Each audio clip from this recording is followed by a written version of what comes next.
I'm now joined by political analyst Dr Ntsikelelo Breakfast from the Nelson Mandela University on what we could expect from the president amid growing calls for action. A very good evening to you, Dr. Breakfast. It's a couple of hours to go before we are addressed in that what's been dubbed as a family meeting. Considering these growing calls for the minister, including the Deputy Police Commissioner, Shadrack Sibiya, to be sacked, would you say that these are justified calls considering who made these allegations toward them and that he is a senior member of the police, in fact, the police commissioner of that province? Yeah, so my view is twofold. On the one hand, I think it's early days to confirm the validity of the claims that were made by the KZN commissioner. On the other hand, I think one can confirm the brokenness of SAPS. A case in point is, for instance, if you pick and choose, let's say for argument's sake, 5 police stations, I can bet my bottom dollar at random, you will uncover a whole lot more that is out of line.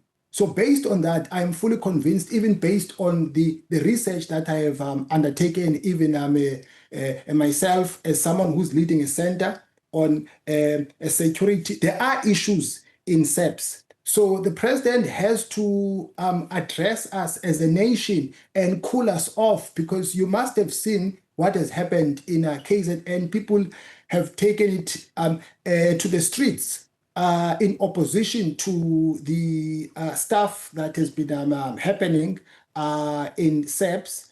And also there are other calls that people must do something, because the people who hold highest offices, it's not the politicians, it's us as the citizens of this country. We hire and we fire.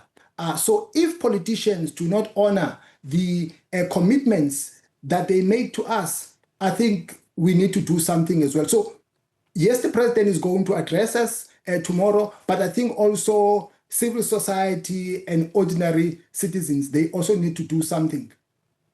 Now, you say that the president needs to cool us off. What will it take for the nation to be cooled off, considering the rampant crime levels and just the outcry following that press briefing last week as well?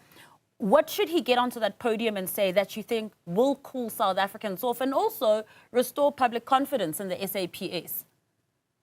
Without playing the cart before the horse, but my view is that he needs to do something.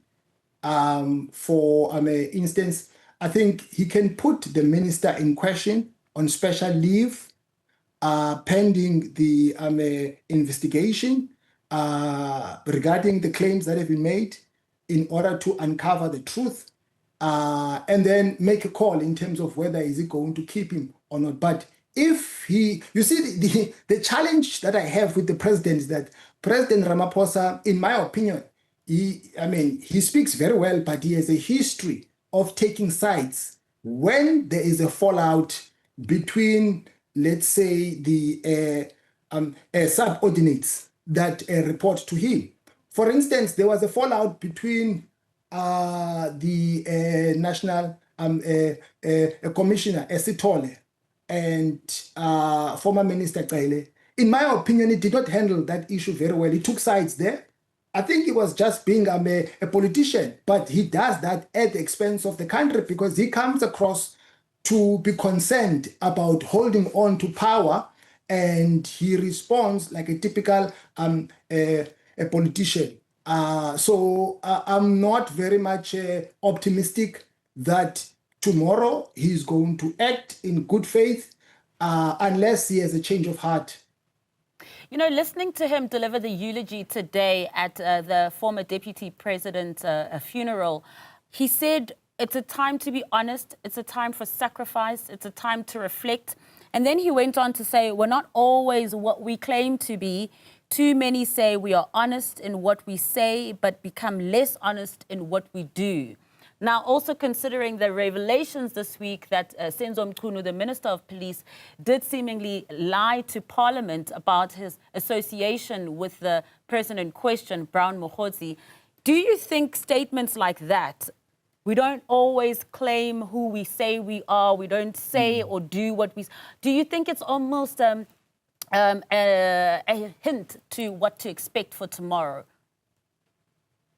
Partly yes and partly no, because President Ramaphosa, he speaks very well. He can make a very good speech, but sometimes it's all talk and no action.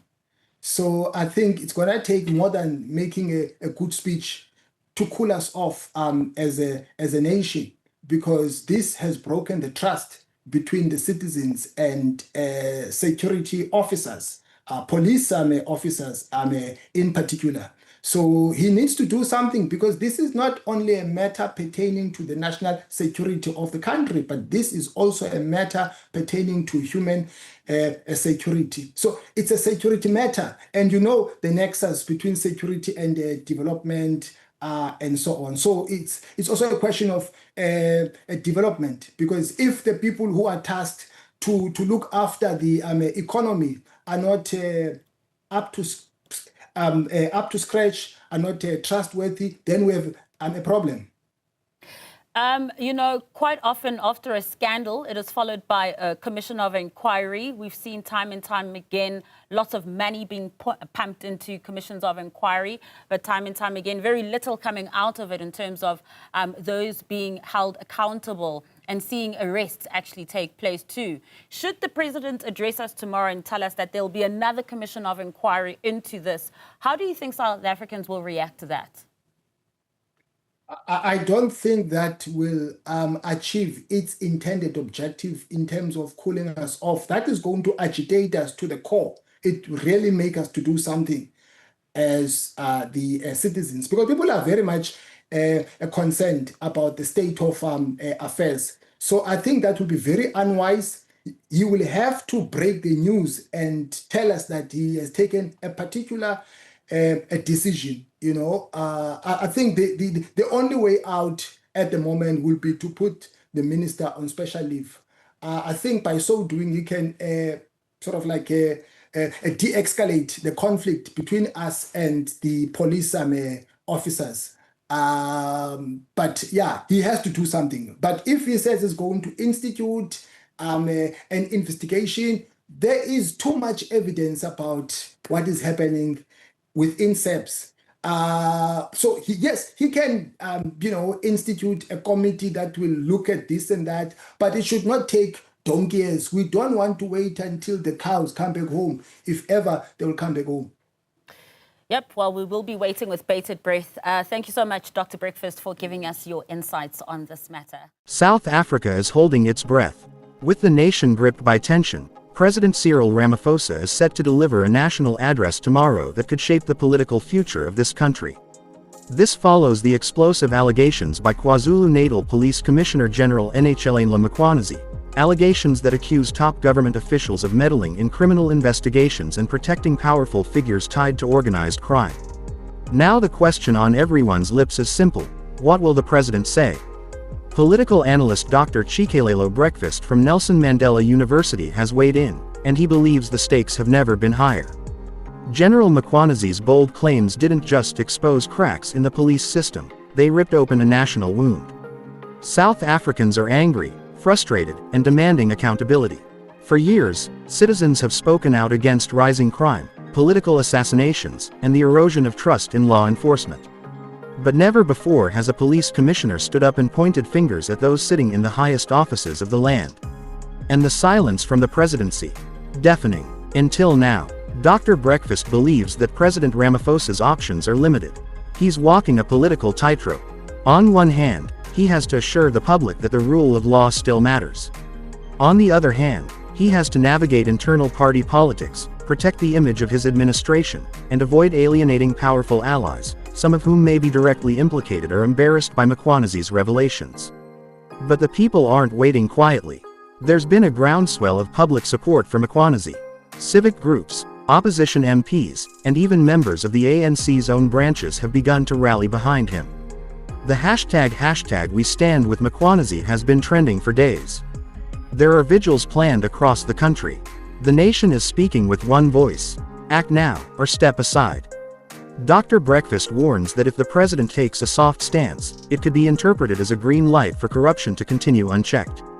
But if he makes a strong move, say, launching a commission of inquiry, suspending implicated officials, or even supporting Mkhwanazi publicly, he risks political fallout within the ruling party. It's a no-win scenario. But inaction might be even worse. Let's not forget, this is not just about one man. It's about a system that's been criticized for shielding the powerful while silencing whistleblowers.